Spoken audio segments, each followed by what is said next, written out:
Let us live and strive for freedom. And they did win the Freedom Cup over the weekend. The Springboks against the All Blacks.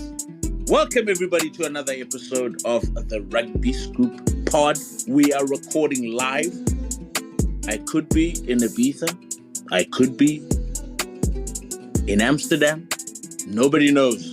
Vickers, is it a rugby tournament? Jade, live correspondent, the weatherman in Cape Town, the gardener, Hugh, Mr. Detail, Mr. Landscaping in England. It's been a big weekend. 4-0, the Springboks against the All Blacks in the past 4 meetings. Welcome, everybody, welcome. Before we start, news making headlines around the globe. Springboks and All Blacks tour approved for 2026. Mapimpi, second child apparently. Only know about the first one. But the whole world in South Africa, the whole world. But in South Africa, all the ladies were kind of disappointed. Questions were asked. Who is this lady that has stolen the Springbok winger's heart? Nobody knows. We're yet to find out. That's a developing story. Make sure you tune in next week when we give you all the details. I'm kidding. Cheslin Colby apparently is faster than a debit order on payday. How's about that? Japan beating the USA. Eddie Jones on the winning side again. There's rumors surrounding Damian McKenzie. He could be joining a top 14 club, La Rochelle. This will be a short stint, by the way. Apparently, it would be one of those sabbaticals that Damian McKenzie could be joining La Rochelle in 2025 after Rugby Championship. But nonetheless, enough with the news. The most important game this year for South Africa, for the All Blacks. Hugh Griffin wants to chime in quickly. Breaking news, Scoop. It's being reported in the French press that Khaleesi has mutually agreed to terminate his contract with Racing 92 and will be heading home. There it's coming home. He's coming home. See a Khaleesi, a note of noise. He's coming home. There we go. The stats man. Thank you for that. He's definitely in Ibiza, guys. He's definitely in Ibiza. Vickers Miranda, how was the tournament? How are you doing? What a weekend of rugby, man. Talk to me. Yeah, good, man. Good. High spirits. Obviously, the lads pulled up and dominated the tournament from start to finish. So pretty happy. But I'm never satisfied with winning because I know next weekend I need to do it again, or the following weekend I need to do it again. So, but other than that, pretty good. Enjoyed catching up on the game totally. I actually wish I was watching it live with a couple of mates because it would have been a nice one to just have a couple of drinks and have the banter. Yeah, no, fair enough. Fair enough. Looking for a winning streak there, Vickers. Maybe you can share some of your tricks and I don't know, some ideas to Razor. But the gardener, the stats man, Hugh Griffin, how are you doing? I'm good, mate. I'm good. It's good to be here. You're speaking to Dean McKenzie, joining La Rochelle and currently watching La Rochelle against Toulon in one of the worst rugby matches I've seen in a fairly long time. But going to put that behind me and talk about some numbers with you guys about the big game yesterday. Yes, looking forward to those numbers. Jade, not in Bloemfontein, unfortunately. All the way down. I almost called Cape Town down under.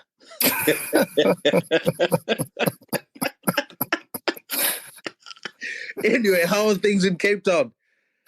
It's good, bro. It's good. It's good. My last night here. The atmosphere yesterday was good. Okay. I think SA Rugby really needs to look at the ticket pricing again, because, I think there's a few people and rugby lovers that would have loved to have watched the game yesterday, but it was a little bit too pricey, and I think we need to look at that. But yeah, the atmosphere was okay. I expected a little bit better, but it was a nice experience, to sit in the Cape Town Stadium. Nice to be in a room filled with all of these trolls, and Dabazinto, Scrumming Fly Off, Neil, all of you guys, hello. Yeah, thanks for bantering me now this past 2 weeks already. And it's nice to see my mate Sino Kanto on you. Sino, coach, how are you doing? But anyway, it's good in Cape Town. The atmosphere yesterday was that the whole city, really warmed up the All Blacks and South Africa playing yesterday. It was nice to walk around in an All Black jersey and people not asking you, now, why are you wearing an All Blacks jersey? Don't you feel shy? You could actually walk around with comfort in Cape Town yesterday. But yeah, it was a good experience. Yeah, like Jade, I said earlier, man. You were hanging out. Sorry, Scoop. Is it true that Jade was hanging out with Ben Smith in Cape Town over the weekend? Talking to him for Rugby Pass. No. You know what? I might have met Ben Smith yesterday. I might not have met Ben Smith yesterday. So just check me in on the socials this week. So yeah. Fair enough. Well, I heard, man, disturbing news that all the All Black supporters were chased out of the stadium there because Jade is breathing quite heavily on the pod today. Are you on the run there, Jade? What's happening? No, I'm not on the run, bro. You're not on the run. It's been quite a weekend in Cape Town, taxing on the body. So that's why I'm breathing that heavy. You must get ready for the big hits. But nonetheless, guys, let's get the show on the road. Obviously, the team naming. This is where we start. Springboks, Vickers, naming their team on Tuesday. This past week, they named it on Thursday with a few changes than we expected. We wanted Sasha to play in front of his home crowd, starting, but at least he got a good, 30 minutes? 28 minutes? But nonetheless, the Springboks changing their tactics from the last week, from the element of team naming, from the element of 7-1, 6-2 split. They went for 5-3 split this time around.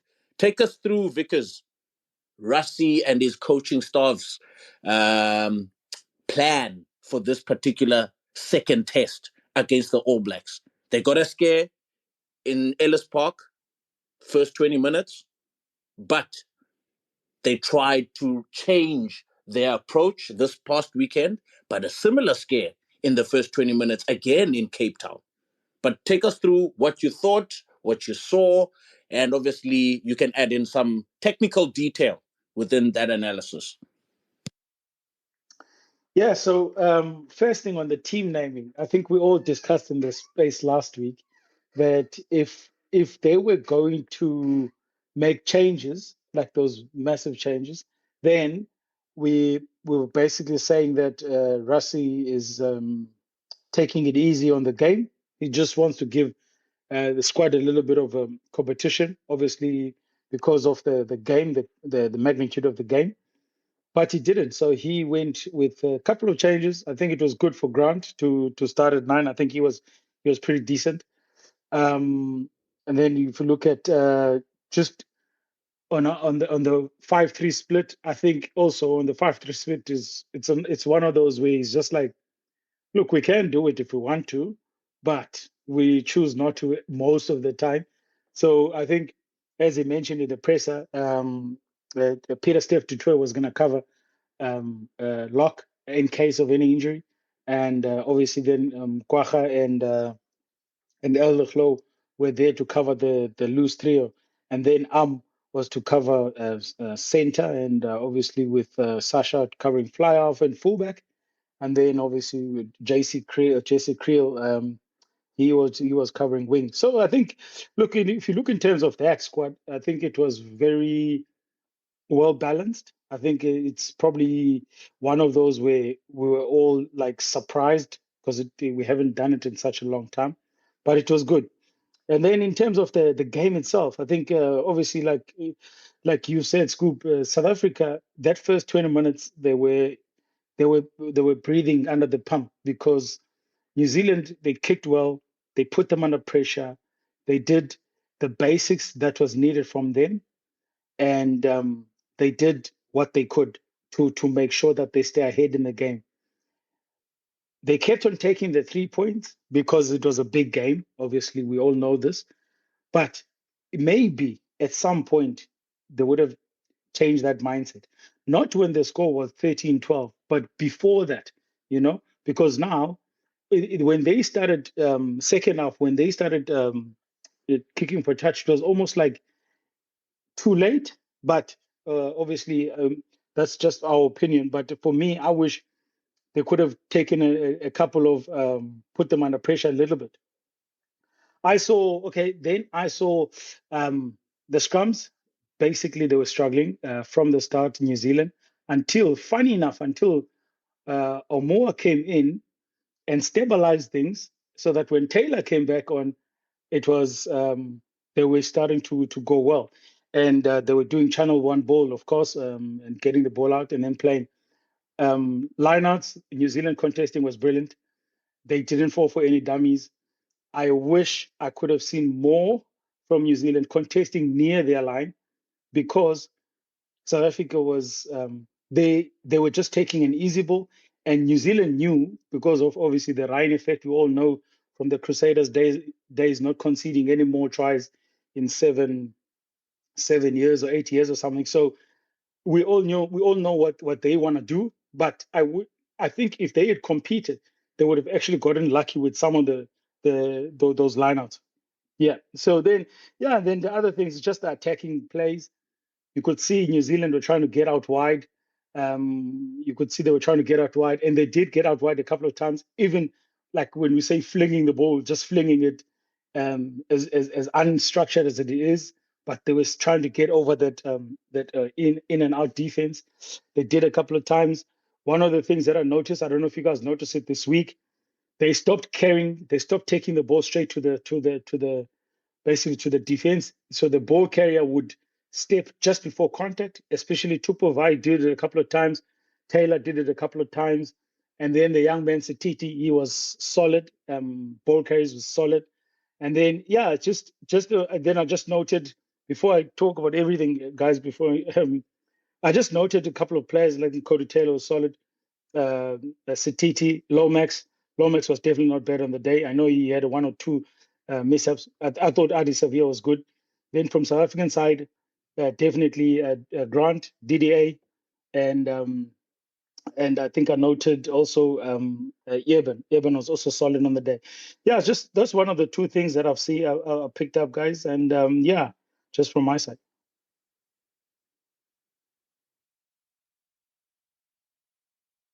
Scoop? Scoop's ordering a drink at the bar, TB. He's definitely ordering a drink at the bar.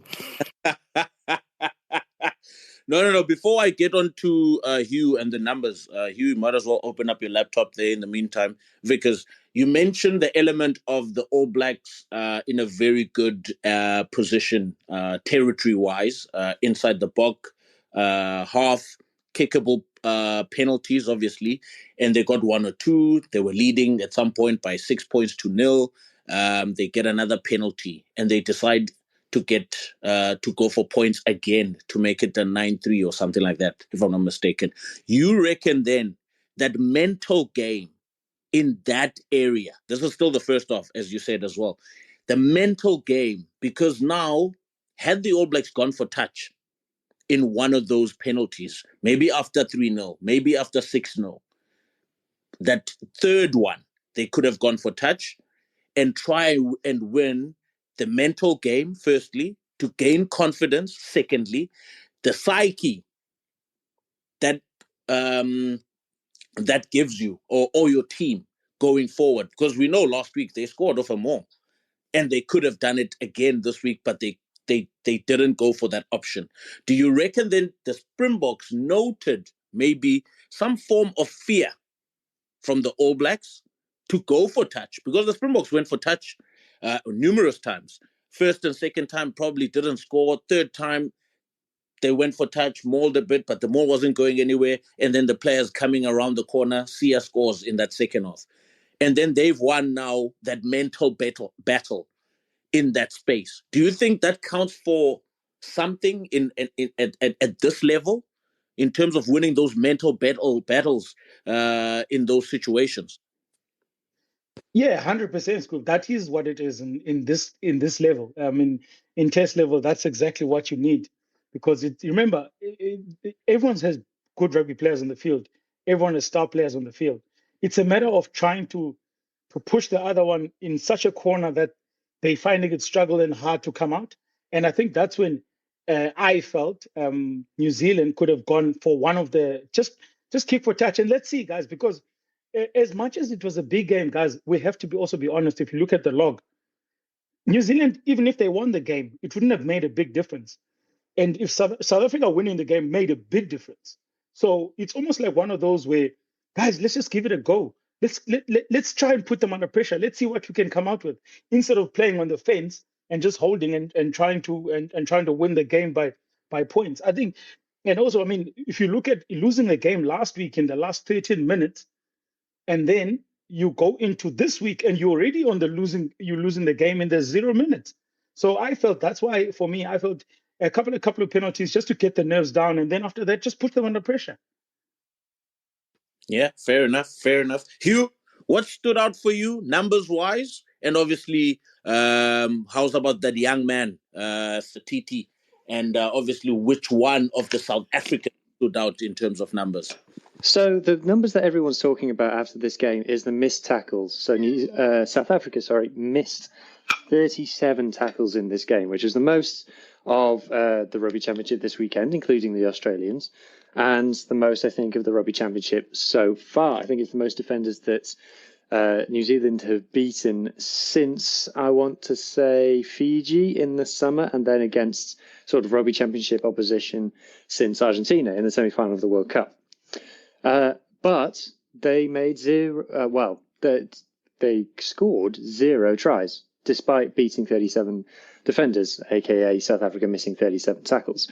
And their backline all beat multiple defenders each. I think most of them beat at least 3 defenders, their backline, apart from, ironically, the wings. But I'll let Jay talk about the All Black wingers.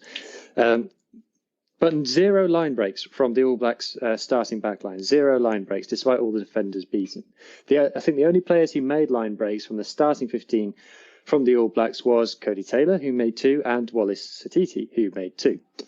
So for me, there you've got quite a story. First, the story which is the one that I always tell everybody, and I'm sure Vuyo will agree, is that tackle stats don't really mean much. And then the other one is, it talks about South Africa's defensive system, which is all about shooting up. This is why I saw someone posted it, calling it doing star jumps in midfield, where they shoot out and try and block something. It's just part of their system, and they take those risks, but they scramble like crazy. And look, the only defensive stat is the scoreboard, and the scoreboard says they didn't concede any tries.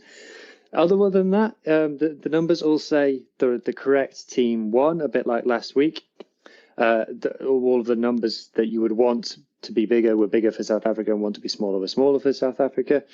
The one thing that they need to, I don't know if worry about is a bit far, but the number of rucks they lost 7 rucks in the game, which is quite a lot. 7 out of their 100 rucks. That's unusual, and that's probably maybe something to do with the width they wanted to play. I thought both teams at times played with a crazy amount of width. It was literally 2-3 passes, 1 touchline to the other. But like I said, the best team, I think, won. I actually watched the game after the fact, knowing the result, and I thought the second half was fully one-way traffic in favour of the Springboks. And I think, 3 missed lineouts as well. I don't think that the Springboks have put in a 10 out of 10 performance in either of these 2 games against New Zealand, and that might be down to pressure. I don't know, but I think I agree with Vuyo that Rassie picked as stronger team as he possibly could, and the Springboks are becoming that team that just always wins. We need to see them have they can't have an undefeated season because they already lost to Ireland, but we need to see them win 12, 13, 14 test matches in a row. I think that's the next progression for this team. Yeah, 100%. I'm also of the same sentiment that currently I think their next target now is having, a very good run. What are they currently sitting on now? Australia twice, right? New Zealand twice. Is that 4-0 at this point? And then Portugal. they've got Portugal, cheapest. So 5-0 at this point. And then they've got 2 more games against Argentina that would definitely put them on 7. And then England along this way at the end of the year tour. I don't know who the other 2 teams, because I know they're playing 3, but I think England is the only tier 1, inverted commas, country. They're playing Wales, you bastard. Oh, come on. Gant says his work cut out for him. But I know Gant, he's played the Springboks a few times, so he'll probably know what's coming. And Gatland Ball is, probably one of those things that maybe Rassie doesn't really enjoy. Because I think playing against Ireland, playing against Wales, New Zealand will always be a derby, no matter what. But I think Ireland and Wales are probably his Achilles heel, but the previous Welsh team, not this current Welsh team, guys. But nonetheless, Jade, from the ground, All Black supporter, what are your thoughts? What did you see? And how do you respond now to 0-2? Look, I'm still positive. In terms of this All Black team, I'm still positive. 2 weeks ago when they came here, I thought, you know what, this is a proper chance for the Boks to give them a real hiding, proper chance to give them, those days when they went to Albany and Auckland and got big scores with a big proper chance, But I think, this All Black team grew a little bit on the tour. There's a few guys that stood up. But if I start on the game yesterday and everybody around the stadium was saying these 2 teams bring the best out of each other, screw that. Everybody can agree. Yesterday, for the first half, even the first 60 minutes, both teams weren't at their best. The Boks were nowhere near their best yesterday. You spoke about 37 tackles missed. The All Blacks caused them, to make errors and put pressure at breakdown time, but they were nowhere near their best yesterday and the week before as well. So I wouldn't say, these teams, the All Blacks bring the best out of the Boks and the Boks bring the best out of the All Blacks. The All Blacks, all the position they had yesterday, the line, they couldn't make clean line breaks, they couldn't score in the first half, although there was multiple times. The Boks should have just spread the ball wide. Talia, Severis working inside instead of, going wide. There was a few opportunities there yesterday. So for me and my perspective in terms of the spectacle of rugby yesterday, I would classify it as an ugly test match. It was one of those test matches where you could see the Boks didn't really fire and they still won the game. The standout player yesterday for the Boks is Siya Kolisi. Man, how good has this guy been this season? My word, he's been awesome. He was awesome yesterday for the Boks. He carried that team. Just to think the guy fractured his cheek last week and he still came back. Damien the Islander was brilliant as well. The Boks, what I saw yesterday when they went aerially, Will Jordan, Severis, Mark Delia, Tim McKenzie, it was so static. They were scared to go up for the ball. The escort play was also nowhere, and that's why we saw Lomax give away the penalty and got the yellow card at the end, which basically costed the All Blacks the game again. They struggled aerially, went back to their old habits again aerially. The Boks dominated them there. Every time the Boks, put a few phases together, the All Blacks always scrambled.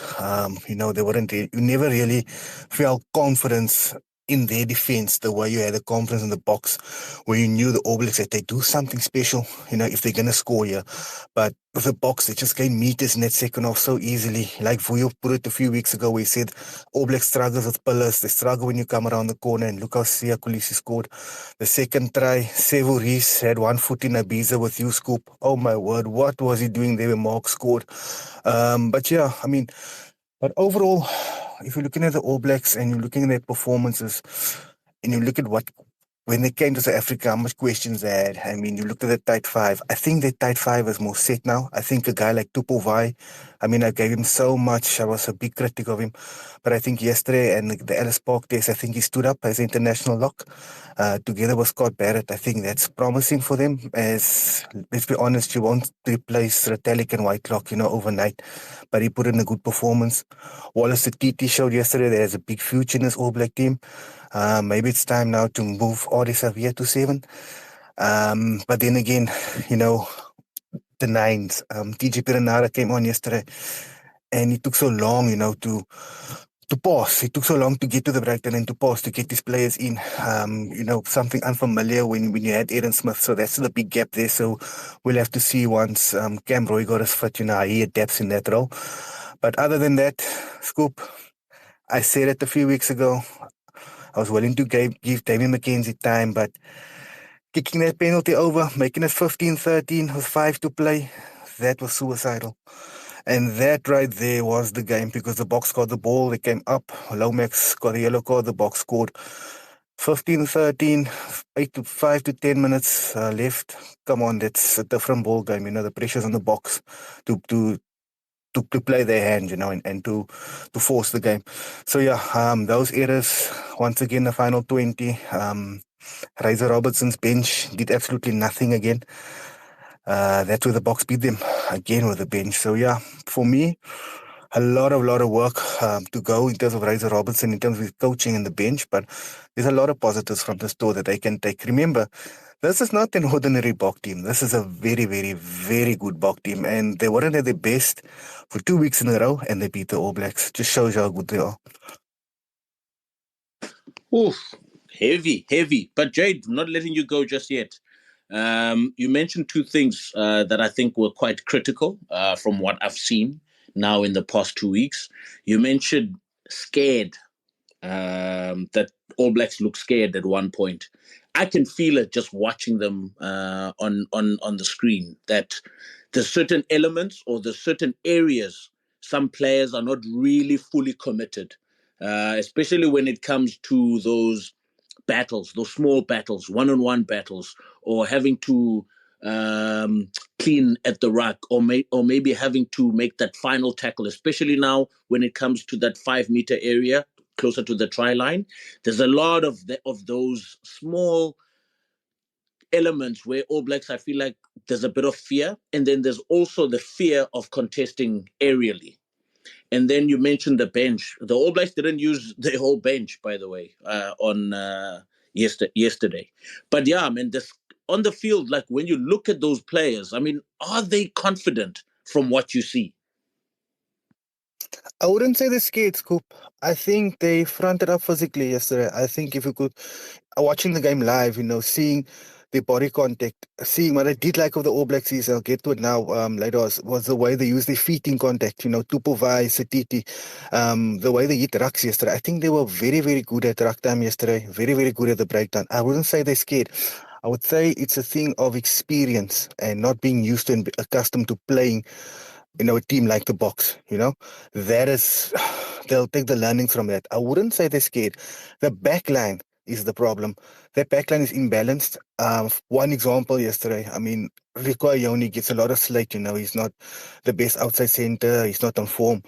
But as soon as he went off, you could see, not went off, as soon as he went to wing, you could see the work that guy does on defense, the way he covers both wingers, Reece and Talia yesterday, because they're always willing to come inside. They don't keep their worth on defense. The way he scrambles on D.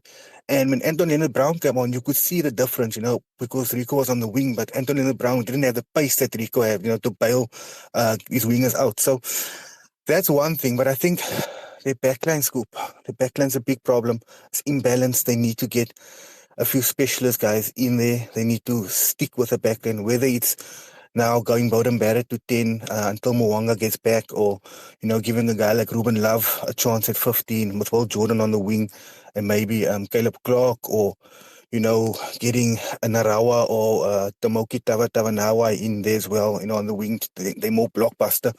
Doing something like that. They need to get a new balance in their backline. I think they have 3 tests to do that. I think they have the Bledisloe Cup, and then they have Japan, and then they've got Ireland.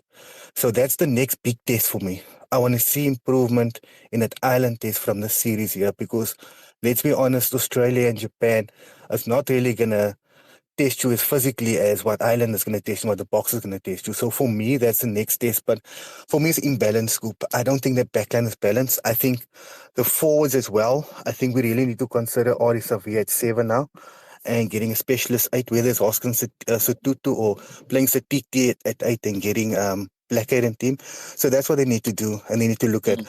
But yeah, I wouldn't say it's a fear thing. I still think it's experience. And I mean, these guys, the first time few of these guys came up in South Africa, and playing against this team in this atmosphere, No, fair enough. Vickers? Yeah, I just wanted to jump on the subs thing with you, Scoop. This one goes to you and obviously the panel, guys. The game plan that New Zealand came with, they had Taylor on the wing, Cody Taylor, and he was getting the ball on the touchlines quite a lot in terms of just getting those attacking the fullbacks and getting that sprint on the touchline. In my opinion, what I've seen from Amor wouldn't have had a better effect when Taylor was blowing, because he was blowing before that HIA. He was blowing. Wouldn't have had a better effect also if he was on the touchline, because what I've seen from him, maybe I could be wrong, he's quicker. He reminds me of similar to Dane Coles, kind of hooker. And Yeah. I think for me, I feel if he was the one getting the balls on the touchline, the Boks would have been in trouble most of the time. Yeah, I think with that, because before we put him on the touchline, Amua that is, you need to win that set piece first, that lineup, because as soon as he came on and he threw his first ball, I think it was Nokia or Peter Steph Tutoy already, they won a turnover at line-out time. So I think the fear from the All Blacks was that all the inexperienced players that were on the bench were almost gonna fail as much as they did the previous weekend, if I'm making any sense. It's like they had a massive fear of the young players without experience coming on in the pressure moment, because it was hot in Cape Town. I can imagine those last 5 minutes, because I mean the All Blacks are at 30, 13-12, 1 point behind with 5 minutes to go. And had they had other substitutions come on, inexperienced subs, I mean, you look at Tyrod Lomax, if he doesn't get that yellow card, I don't think Newell even sees a start in that game. So there was so much conservative approach, but understandably so, because of the situation that happened last week when they put on the reserves and they couldn't stand up. But yeah, I think Jade might also have another answer in that sense. Yeah, no. I think it's a trust issue, which is actually sad, because I mean, everybody's been raving about the way Razor is a player manager and he gets the best out of players, but I think it's a trust issue. And I think, Razor's gone a little bit against the grain as a coach, where, a guy like Rassi, for example, is very much a data coach, where he gets warning signs. Sometimes it's at 30, 35 minutes or 40 minutes that their tight head is gone, or that they lose head, can't take it anymore. He gets that warning signs and he makes the subs, where I think Razor, he ignores that. After 65 minutes yesterday, I saw both props still being on the field. I was like, wow. And then Cody Taylor as well. Tupu Bai played the whole game yesterday. I mean, what I would have done yesterday, I would have shifted Audi to 7 and maybe moved Barrett to 6, and gave Darry another chance, at lock. And in the second half, I would have done that. I wouldn't be scared to do that. Maybe just, resting Sam Cane. But yeah, I think in terms of that, I think it's a trust issue. I think Razor still needs to get the trust of a few of those players, which is sad, wasn't what I expected from him. And I think he's one of those coaches, Fuyo, that just ignores data. He ignores warning signs and he goes according to his gut. Yeah, fair enough. But Vickers, also another thing. I mean, we've seen Rassie Erasmus previously, right? I think when he started off, I think it was a game in Brisbane, if I'm not mistaken, 2018 Rugby Championship. Bongi Mbonambi makes a mistake. I think it was around the 31st minute of the first half. Makes the mistakes, he overthrows, and immediately Rassie does not waste any time. He subs him with Malcolm Marx, I think, at that time. And obviously there was a big uproar about the change at that particular time, because we speak about trust and what currently is happening with the All Blacks and Razor. But if for me, I like to compare situations, and I'm looking at how South Africa started off, obviously on the back foot, after copying so many big points, etc., against the All Blacks. All Blacks were on a high, South African rugby was on a low, but it needed someone with the strong character to come in and kind of stabilize the situation in the Springbok context. But the All Blacks need something like this now. I mean, they've got senior personnel within their group, right? They've got Adi Savia, Bowden Barrett, Jordy Barrett, Rico Ioane, TJ Perenara, Damian McKenzie, Scott Barrett, Cody Taylor, and that forward pack of this New Zealand team is actually doing more work than their backline, from what I could see in the past 2 weekends. And like Jade said, I think I also noted the same thing, the disconnect between the backs and those forwards. The forwards are doing majority of the work. For example, Vickers, you mentioning Cody Taylor on the trenches. Having to have a Cody Taylor on the trenches in the first place means to me that there's a disconnect within those backs and forwards, and the back line, with the experience they have, it's actually quite disappointing. I mean, that back line is well experienced. That back line is more experienced than the forward pack, if we're being honest. But at this point, Bowden Barrett cannot get those guys going. TJ Perenara cannot get those guys going. And also one person in that forward pack for me that I think we at some point, I don't know, when do coaches decide about sentimental value versus what you need on the field from players?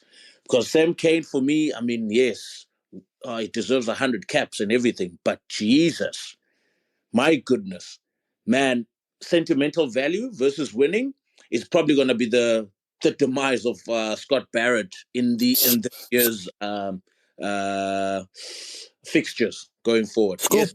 Yes. I had one yesterday in the stands regarding Sam Cane. They said Sam Cane is like that 65-year-old old lady or old man that works at the company that's just waiting to go on retirement, so he's there for a few more months. Yes, because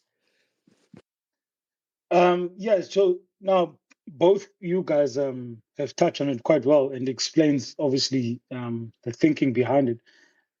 I know these past 2 weeks were tough. They were tough in terms of obviously having to play one of the best, or in fact the best team in the world, and having a non-experienced bench.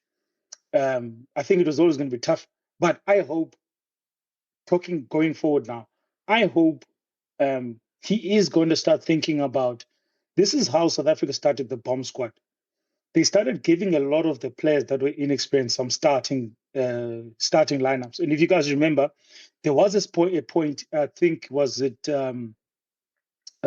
the British and Irish Lions. Dweber started, I think it was the first game. And yes, he failed, 100%. He failed, but there was someone more experienced on the bench who came in. And I think that's how Rassie built that bomb squad, because he was trying to get the inexperienced players to be experienced so that when they are on the bench, or vice versa, you're not looking at a situation where you're putting players on the field that don't know the pressure of test level. So I just hope in future that he does think of something like that, something that will obviously build the depth of the squad. Not against Japan, guys. Not against Japan. Not against Italy. Give him the big games, because that's how they will learn. And one thing that I always say as a coach is that once you select a player because you think he's talented, or you know that you see that he's talented, just give him a go, because he can only learn once he start making the mistakes under pressure. Fair enough.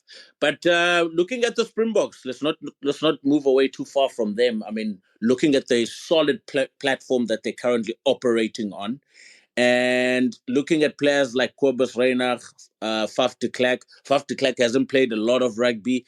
Maybe Hugh and Vic, you guys can chime in here. And looking at Grant Williams, Jaden is back now. There's at least 4 scrum halves available. And a lot of people are talking about time up for Cobus and Faf. Going forward into the end of the year tour, going forward into next season, will a player like Reinach actually still be in the mix in the Springbok squad? And then looking at the player like Faf, will he still be in the mix? Don't both jump at the same time. Yep. So I think, look, if I can be honest, I think both players at this point in time, I think I think we need to start to phase them out, because we've got 2 young scrum halves, with this Jaden and Grant, who are pretty solid. I think if you look at the way they played yesterday, the way they played previously, they've gone to the World Cup, they came back with medals, they're growing, they keep swapping them at the Sharks, they keep giving them starting. I think if we have to start looking at 9s, I don't know when are we going to go back to Herschel. I don't know if Herschel is falling out of favor. Looking at the URC, I thought a guy like Papier did fantastically well for the Bulls, and I would love to see Papier back in the mix. And then we look at Nohamba. He's another guy who has been absolutely great, but unfortunately, he is not consistently at 9. He's always at 10, and then Van der Berg at 9. So the coaches have options. They've given, all those guys have Springbok caps. So now it's a matter of picking the next best 2 to make sure that you're building for 2027, sorry. Hugh?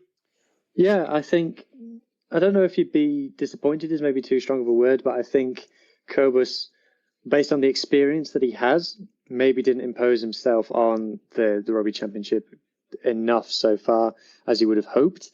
For me, I would be backing Grant Williams at this point. I think he's the best candidate that I've seen. I think his box kicking and his contestable box kicking is excellent, and obviously he's got the pace to really get him and his teammates out of trouble. I remember in the Challenge Cup final, his link up with Mapimpi via the box kicks was okay. It was against a very low quality opposition, but it was something to behold. With regards to Papier at the Bulls, I really liked him in the URC this season, or the season just gone as well. But people are talking about him in the big games and how he didn't necessarily show up in the big games for the Bulls. So I think that's maybe something to watch for him this URC season, to see if he's able to come to the fore, because his try involvements speak for themselves. And he scored a wonder try for the Bulls in the Currie Cup today. I don't know if anybody's seen it. Absolutely worldly. Hanneken breaks off the back of a scrum and Papier goes the length. So I think Grant and Hendricks are the guys to stick with. I would be going Grant first. I have noticed that, you know, with Cobus in the first games, everyone was saying, "Oh, his distribution slow? Is distribution slow?" Blah blah blah. And then in Grant in this game, people were saying, "Oh, Grant's distribution was slow, etc." So I think that's just the nature of being the starting halfback. To be honest, is the guy who replaces you always looks better. I think that's just a fact of life in rugby union. But I think Cobus might be close to time up. I think Faf will get another chance, maybe in the end of year tour. But it's on him to perform. The pressure's on. Yeah, the pressure is on. The pressure is definitely on. Jade, your question now, from what I'm seeing, what I've observed, looking at the Springboks core group, Majority of those players, barring Siya Kolisi, especially in the forwards. I know a few backline players are playing in Japan, but with the All Blacks, or actually with the Springboks, rather, a majority of the forward pack is based in South Africa, playing URC Championship week in, week out.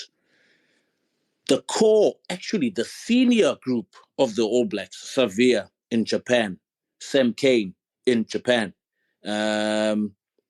who else is there? TJ Perry. Oh, no, TJ Perry. Now played the thing. What's his name? But the senior group of those players are all playing in Japan, and then they come back into the All Black fold. How much of a disconnect then does that cause between your senior group and your head coach?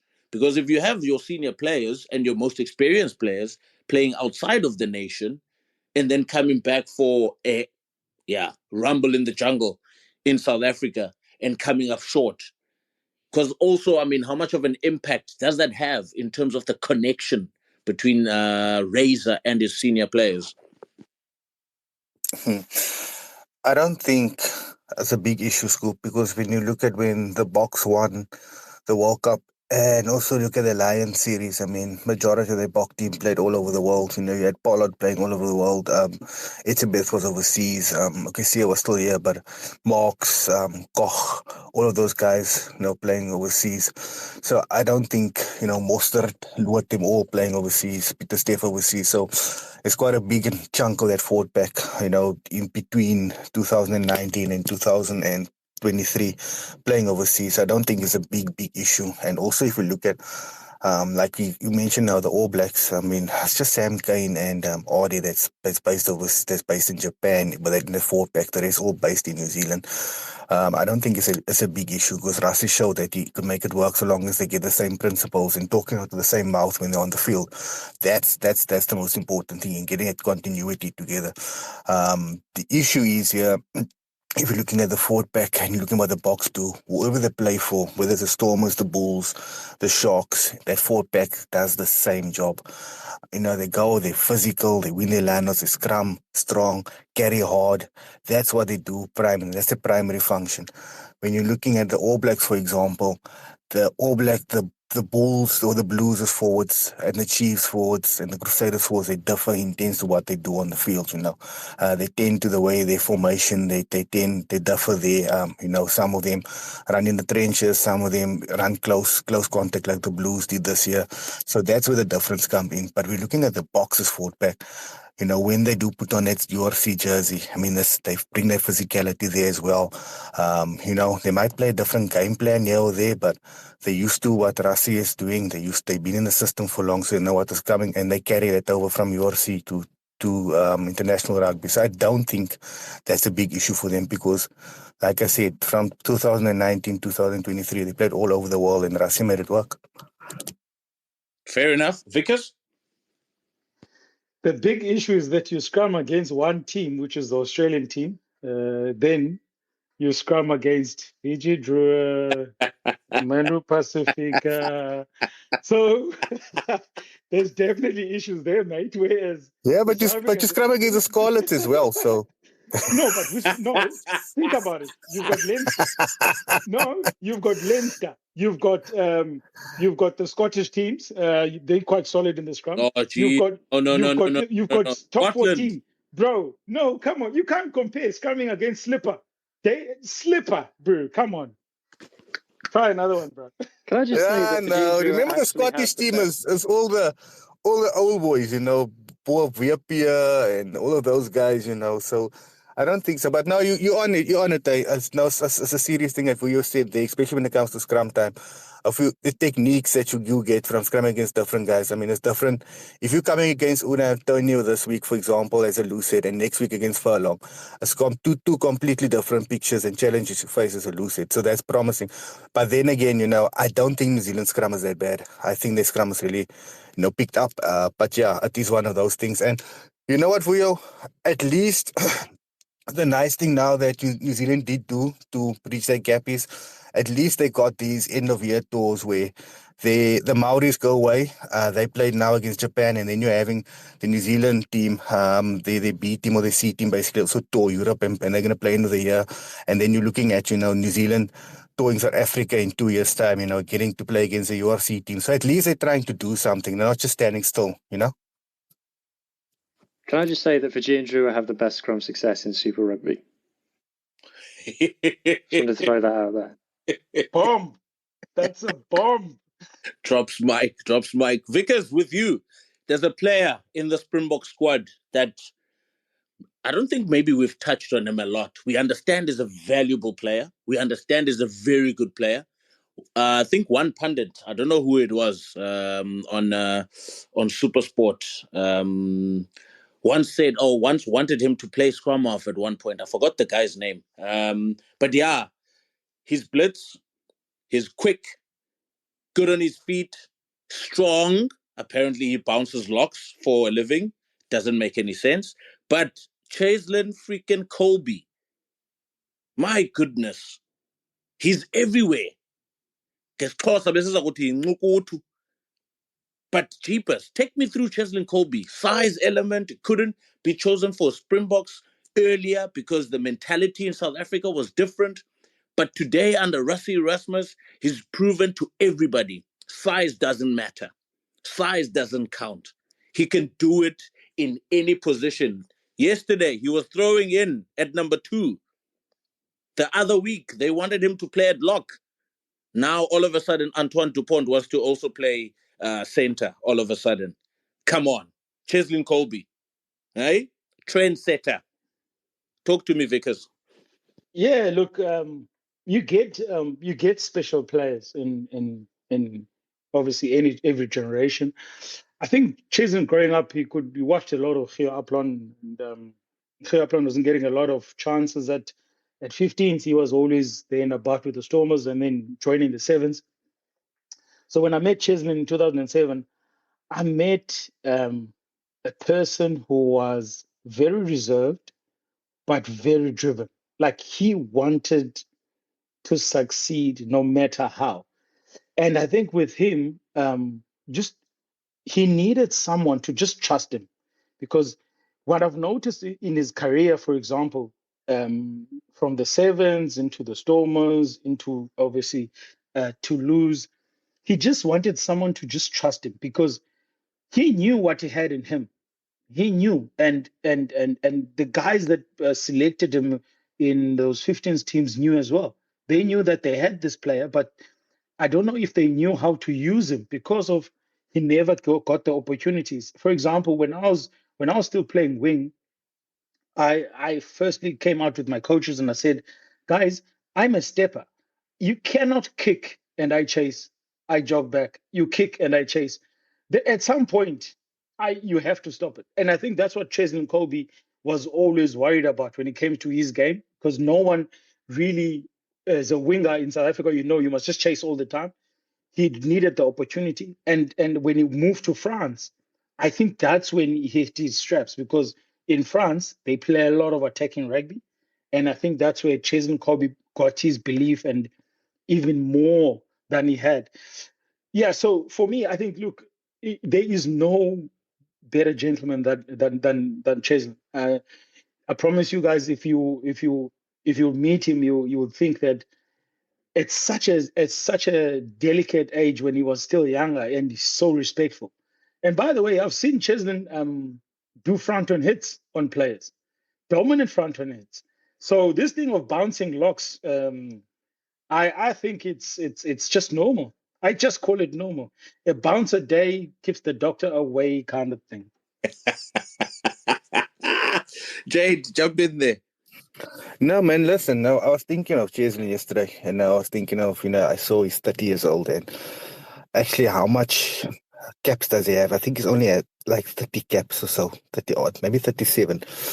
And, I think maybe we were robbed of seeing more of Cheslin Colby at international rugby, because, somebody for him surely would think he should have close to 100 caps already. But if you're looking at the way he can prolong his career, and I think for him moving to France and then taking Japan after that, it's been perfect, because if you look at all of these guys from the box, like look at Kriel and the Allender, and you look at Cheslin, I mean, there's a lot of bad, and I mean, this concept of, yeah, you're going to Japan for money and you're not gonna, your game doesn't improve. But I mean, I don't think those guys took a step backwards. And it always go back to what I think it was Hamilton that said it, playing in Japan, prolongs guys' career because it's not that physical. The guys can go and enjoy it. The guys are fitter that side because, I mean, the game is much, much faster. So, you might just look at it and say, because he plays in Japan, this guy can walk another World Cup, and still be at the same peak powers that he's at now. I don't know how you feel, Rio, for guys from Africa playing in Japan. I don't agree so much with it in terms of the forwards, but backline players, I have no problem with that because I think they can prolong the career. Yeah, 100%. I also agree. Backline players, definitely, because you can basically prolong your career, like you said, and especially the fact that, I mean, guys, we have to be honest, it has become such a big money sport. It's all about how much you can get paid these days because we know once you get a big injury, your career can be cut short. But in terms of that, like you say, Jade, I'm pretty happy for backline players to go and enjoy and score as many tries as possible. But I think when you look at your core group, which is your forwards, I think they're based in good positions like South Africa, obviously the European side and things, and obviously I would go as far as even in New Zealand, that would be better than obviously playing as a forward in Japan. Just not Peter Steph the toy. That didn't matter to him. He's just absolutely. He's not human. He's not human. I was about to say Peter Steph in Japan because I think one comparison I was having with one of the Australian guys was that maybe Xavier's form, yes, even though he's there in leaps and bounds, but maybe his form hasn't really peaked as it was last year or the whole season of last year. Because, I mean, the Japanese forward play is not as confrontational, as physical as you would have in SA and in the Northern Hemisphere as well. But yeah, before we jump on to Australia, Hugh and Vic, I mean, where to now for the Springboks? Because they've got Argentina and then they've got the end of the year tour. Are you looking? I think that's about like 5 games left. So are we talking a clean sweep here? 5-0. I would definitely go for a clean sweep. It's already too late now. I'd definitely go for the clean sweep, 6-0, bro. And then I can relax and enjoy and wait for the end of the year tour. I almost called you Scoop. Hugh, your thoughts? Where to now for the Springboks? Yeah, I can see them leaving a lot of the top guys at home. People like Peter Steph, who've played every test. Give them a break, let them have the rest of the autumn off, bring them back for the end of year tour. And then you're definitely going to win one game in Argentina because Argentina, we know, just don't show up for every other game. So it's about the other game where they do show up for, you got to worry about. So will we see Mane come back in? Will we see a couple of other changes? Will we see Moody continue to get an opportunity? Maybe a few different props. Interesting to see. We know Argentina aren't the strongest scrummages, so I'd like to see a bit of rotation now for the Argentinian tour. No, fair enough. Jade, the All Blacks, Bledisloe Cup. Apparently, it's 3rd and 4th playoff. Nah, look, it's still a building phase. He said you have to be patient. Give this team 18 months or so. So for me, I'd like to see a few guys getting a chance. Maybe Billy Proctor, getting a chance against Australia. Not just one game, bro. 2. Give him both games. Giving Ruben Love 2 games, Bowden Barrett, have your plan with Bowden Barrett, like Vuyo said. I think Vuyo hit the nail on the head. Make Bowden Barrett your player 23. If he isn't be 23, strengthen that bench, giving a guy like Noah Awesome also a chance. So I would like to see them rotate a little bit against Australia. And obviously getting guys up there, accustomed to that position so that you can trust on them when they do start from the bench and you know what their strengths and weaknesses are. So for me, that's what I would do now. But don't take Australia lightly because, when it comes to Bledisloe Cup, those guys, they just become other kind of rugby players, and they push New Zealand sometimes. So, yeah, focus on the Bledisloe, keep the Bledisloe, because if he loses the Bledisloe, then it's real egg on his face. Freedom Cup and Bledisloe and Championship gone in your first season. So that would be terrible for Razor. But also, Scoop, another thing, I think this is the biggest, how can I say, rebuilding job that a All Black team has had since John Hart, maybe in 2008, 1998. I would think so. How do you rate it? I think this is the biggest rebuilding that they had to do since around about the John Hart era, when Fitzpatrick and Sins and them all retired, in 1997. Fair compare. I think that would be a fair comparison. 1998, I think they lost they lost all their games. 2 against Australia, 2 against South Africa, home and away, which was quite bad. And then the following season, I think things picked up. But I mean, someone was saying, what is it? I think it's one of the journals or one of the podcast hosts was comparing Razor to Ian Foster for some reason. But nonetheless, I looked at a guy like Graham Henry when he took over the All Blacks after John Mitchell in 2003. All Blacks being knocked out in the semi-final as usual. They were known as the chokers of Rugby World Cup. They would play so well during regular season, but then when it came to the World Cups, they could never go over the line. Graham Henry takes over 2004, has an okay season in 2004. I think the Springboks with Jake White won the Tri-Nations that year. Then next year they beat the British and Irish Lions. Tana Umaga drops a bomb, and he basically retires a year before the World Cup. I think they were looking good up until Tana dropped them, and then McCaw had to be a captain with 1 year experience. And then against France in the quarterfinals, terrible. But anyway, Henry had a lot of time with that All Black team, and he really struggled. And I mean, he lost 3-0 against the Springboks 2009, leading into the 2011 World Cup. But yeah, so there's been some element of a long rebuild, or the All Blacks player maturity. Something I was thinking about as well is it takes a bit of time for them to develop into what we had in McCaw and what we had in Reed, what we had in Graham Henry era and Steve Hansen era. And I'm looking at this group now. I mean, I'm looking at Rico is 26, 27. You're looking at Will Jordan, 26, 27. And I look at, like I said, I like to compare eras. I look at Russ's team in 2018. They were a similar age group, but they toured New Zealand and came up with the draw and came up with a win.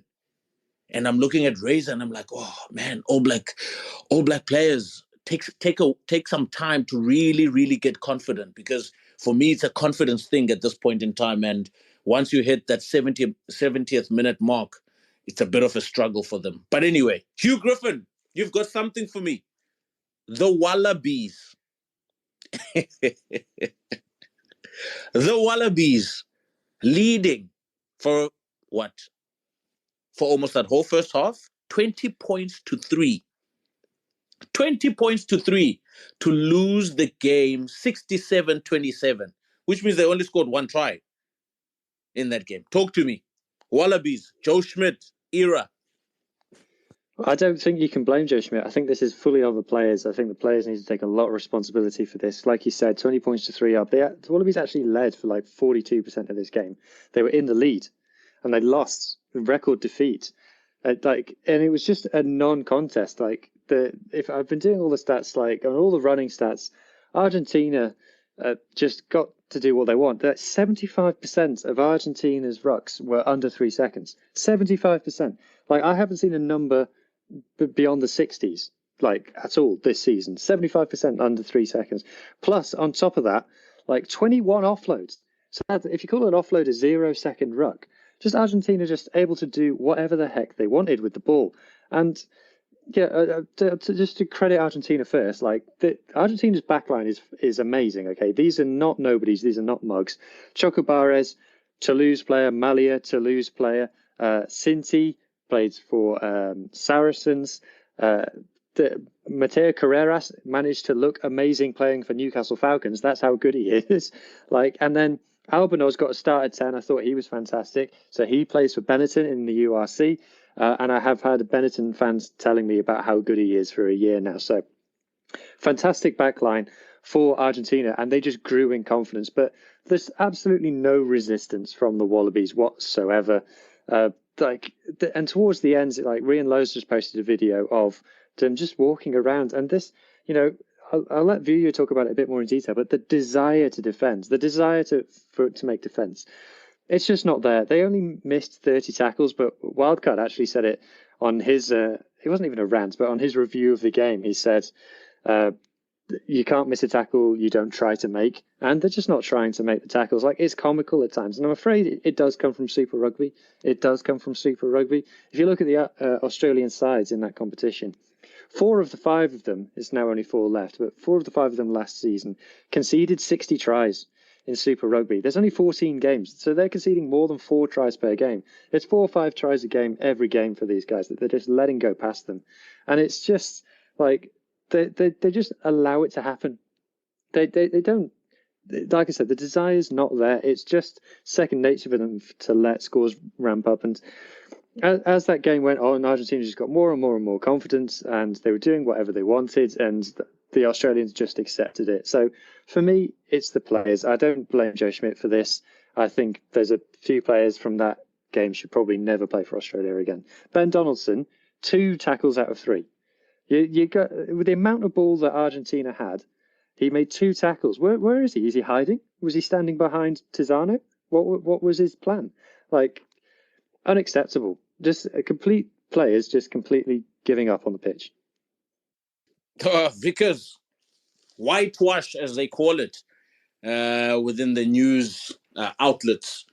I don't know what happened to Australia. I don't know what is going on with Australia. But, I mean, you cannot be leading by 20 points to 3. 20 points to 3. Hey, maybe unless you're the All Blacks or the Wallabies. Talk to me, Vickers. It sort of reminds me of the 57-0 from New Zealand when they beat this Boks. Look, I think I didn't watch the game, so that's my first disclaimer, guys. I didn't watch the game, but I just watched the highlights. As Hugh has hit the nail on the head, you mentioned the Australian players were on top of the game, and then after that, I do not know what the age happened. I don't know. So for me, first things first, like, I think they have to look at their leadership group. They have to start there. They have to start with the leadership group. What did they do when things were starting to go badly? Because remember, it was 23, and then Argentina just kept on coming back and coming back and coming back. So those are the small things that I really would love to know what was going on in that change room, even on the field, just because none of them looked like they wanted to defend. Yes, I know some of the tries who came from scrum, positive scrum, into out the back, crash, score, but still it doesn't not at this level. Definitely not at this level. 2 things though, I'll say. The defense coach should definitely be in trouble after this one. He needs to come up with the answers. And even if they do a Copa Stamp session, 10 by 10, 15 players on the 10 by 10, and let's go. Even if they do that, then they must. And then credit to whoever is doing skills or backline for like skills or for Argentinian team or attack. Guys, that attack was smooth. Those short passes, I haven't seen something that smooth in a while, definitely a while. Even better than Eric Ten Hag's head, I promise you. So, look, I think if you look at it like this, I think the attack coach, whoever attack coach for Argentina, if South Africa don't watch that short side, the blind side in ruck from 15, we're going to be in trouble. But if we do, obviously, then we need to make sure that we cover it and we spot tackle, not this thing of waiting, because they are so good with those double pumps. They are so good with just holding on to the ball to that last second. And like you said, the offload game was insane. So, yeah, credit to Argentina. And I really, really hope Joe Schmidt gets given more time and just to build. I know it's tough coaching Australia, but he just needs something to work from. And the current players that played yesterday, they definitely gave him nothing.